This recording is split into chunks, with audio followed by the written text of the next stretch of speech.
Don't know how it could happen. Tom was no mug. Been in the game for years. He's only gone for a couple of minutes. So quick.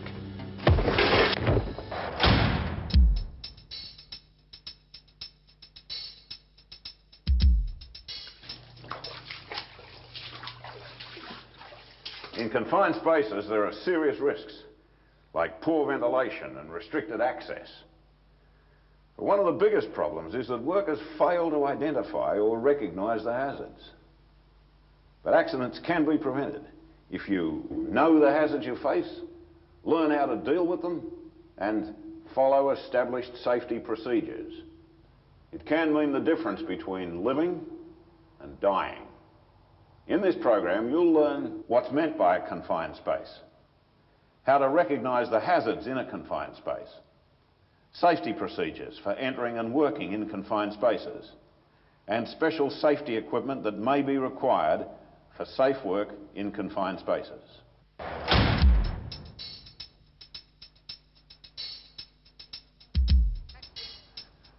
A confined space can be a space of any volume, and it has the following characteristics. It's large enough to enter and perform work. It has restricted means of entry and exit. It may have inadequate ventilation or an atmosphere which contains too much or too little oxygen. And it's not designed for continuous occupancy. A tank-like compartment is one category of confined space. These usually have only one access way, and examples include a storage tank, a silo, a cold store, or a boiler. Another is open-top spaces more than 1.5 metres deep that don't have good natural ventilation.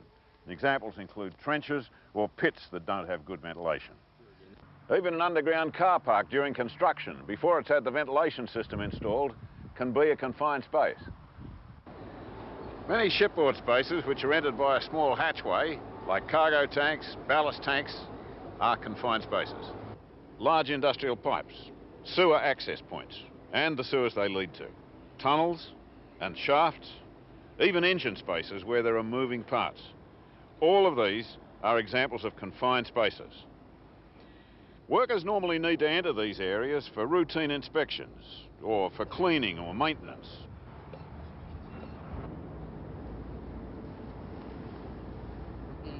Sometimes workers need to enter these spaces to carry out construction work or to make repairs.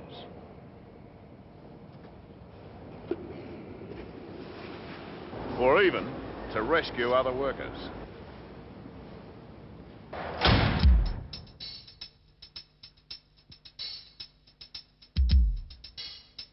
There are four general types of hazards involved with confined spaces.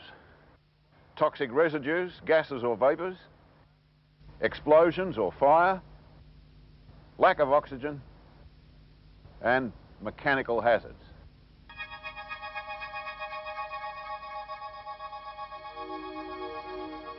Containers which are used to store petroleum products or chemicals can give off toxic gases or vapours when they're emptied for cleaning or maintenance. Sometimes what's left in the tank will mix with acids or other cleaning chemicals to produce poisonous fumes. Hydrogen sulfide's one type of toxic gas which may be produced. It smells like rotten egg gas, but it's highly toxic. In small amounts, it irritates your eyes and lungs, and in stronger concentrations, it makes you feel sick or causes stomach cramps, or it causes your lips to blister. In large amounts, it can kill you in a matter of minutes. Carbon monoxide is another toxic gas. It can be produced by a chemical reaction, but it can also be produced by petrol engines operating in a confined space. It's odourless, so you can't smell it. In low concentrations, it causes headaches, pounding of the heart, dizziness, or ringing in the ears. In high concentrations, it's dangerous to life. 2 young lads died on a farm when they tried to pump out an underground tank. The intake pipe wasn't long enough to reach the bottom of the tank, so one lad lowered the pump down to his brother. When the first lad collapsed, his brother jumped in to save him. They both died. Confined spaces should always be checked for bad air before being entered, and then continuously monitored during entry. Residues can be dangerous because they can be corrosive and burn you, or they can be poisonous to your system. Check the material safety data sheets for safe handling requirements. Check what sort of respiratory protection and hand protection is needed.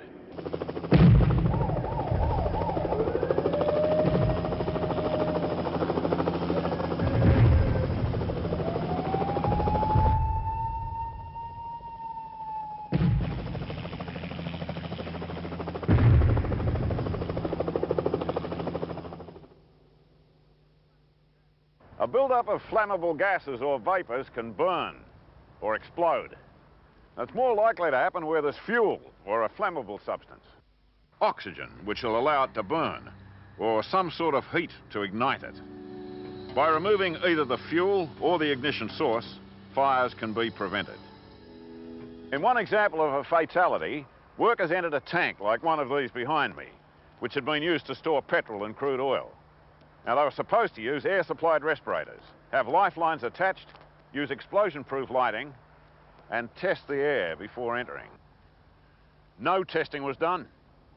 No lifelines were attached, and only one of the 8 lamps was explosion-proof. 5 workers were in that tank when it exploded, and although it only burned for just seconds, the workers outside were unable to rescue them.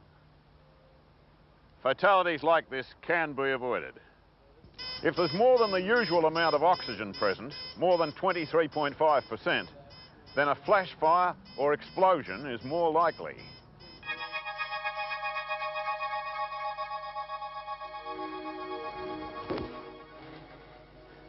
Sometimes the hazard can involve a lack of oxygen. If you're in a confined space where the level of oxygen's too low, your life can be threatened.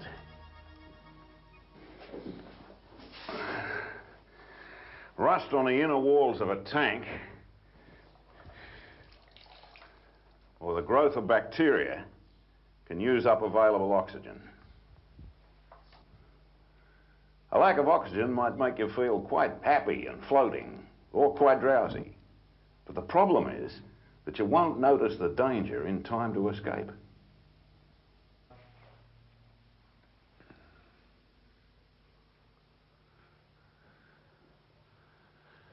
Lack of oxygen can also occur when oxygen is displaced by a heavier gas. It's a bit like this beaker of liquid. When a heavier liquid is introduced, it settles to the bottom and the lighter liquid floats on top. Now, if this yellow liquid were oxygen and the blue were chlorine gas, which is heavier than oxygen, and this were you, you'd be a dead duck.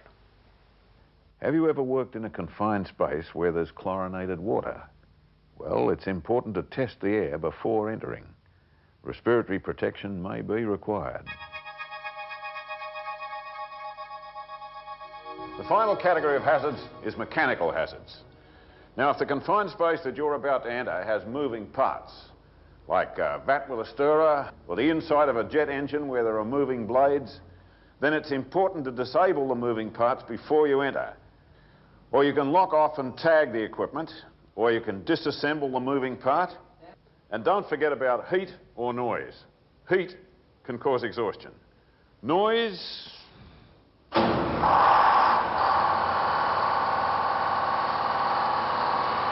Noise can cause communication problems.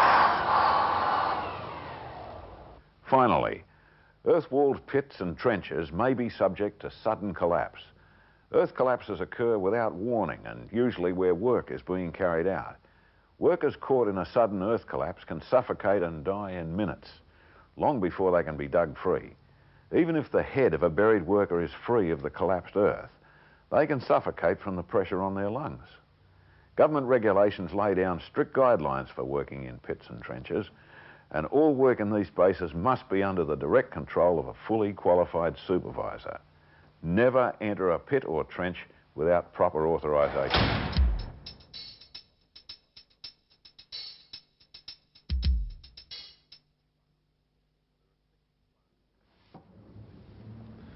There are 6 components to effective safety procedure.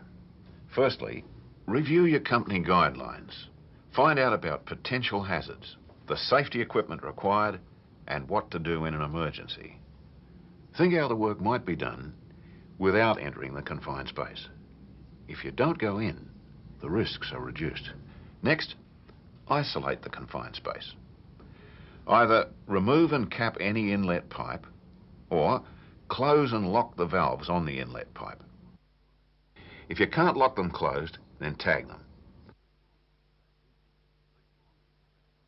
These locks or tags should be removed only by the person who put them there. If the confined space has any mechanical parts inside it which can be activated, disconnect the power supply to the moving parts, or switch them off and tag the switch. Or disconnect the moving parts where possible, or disable the moving parts. Thirdly, make the atmosphere safe.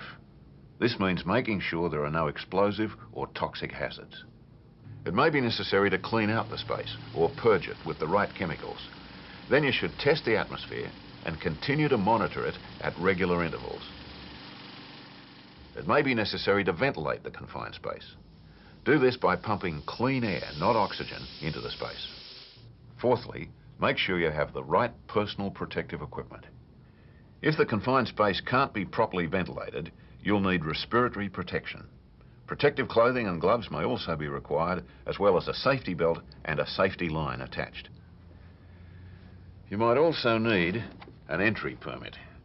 This just ensures that all the potential hazards are known and the necessary precautions are listed before entering the workplace. An entry permit clearly tells you the safety procedures to be followed, the working conditions, the number of people who can enter, and the number of observers who are needed, the barricades and signs that are needed, other equipment required, and the emergency procedures to be followed. Everyone must be fully briefed on the procedures.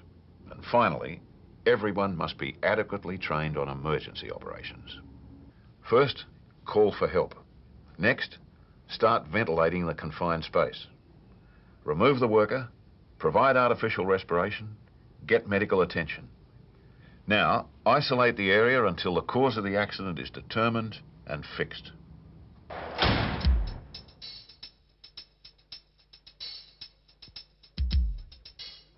There's a range of equipment that can be used. In addition to overalls, safety boots, helmets, earmuffs, gloves, and goggles or a face shield. Monitors are available for detecting a single type of gas or multiple types of gases. All of these monitors should be correctly calibrated before use, according to the directions.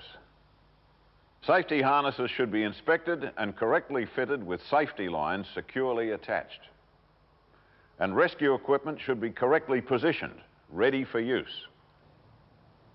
The correct respirator should be supplied for the job, such as supplied airline, self-contained, or compressed air escape. They should be fitted correctly to exclude leaks and properly inspected and maintained. Never use a defective respirator and report any damaged equipment to your supervisor so it can be replaced.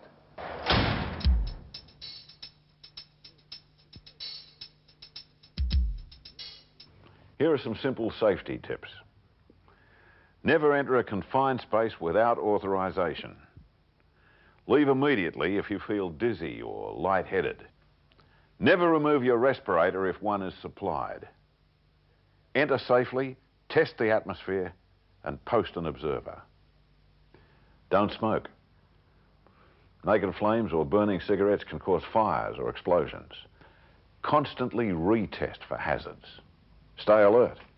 Concentrate on what you're doing. Always have emergency equipment available. In this video, you've been introduced to confined spaces, how to identify them and the hazards involved, and how to follow correct procedures and use equipment to safely manage those risks. By being better aware of the potential hazards, staying alert and knowing what to do, and using safety equipment correctly, you can make confined spaces safer for you and your co-workers. Remember, every confined space is hazardous until you're sure it's safe.